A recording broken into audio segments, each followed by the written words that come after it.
Sesaat lagi Anda akan menyaksikan Kompas Update yang didukung oleh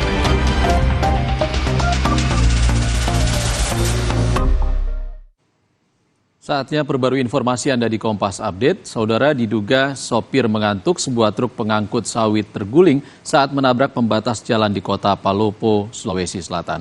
Kecelakaan ini sempat membuat arus lalu lintas mengalami kemacetan di sekitar lokasi kejadian.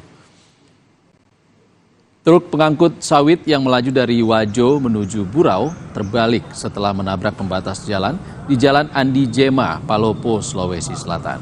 Selain pembatas jalan, truk juga menabrak tiang marka jalan dan tiang reklame sehingga truk mengalami kerusakan parah di bagian depan dan bawah. Tumpahan sawit di sekitar lokasi membuat arus lalu lintas mengalami kemacetan. Tidak ada korban jiwa akibat kecelakaan ini. Kecelakaan diduga akibat sopir mengalami kelelahan dan mengantuk. Sementara kondisi jalan licin saat diguyur hujan deras. Demikian Kompas Update, Saudara. Terima kasih. Sampai jumpa.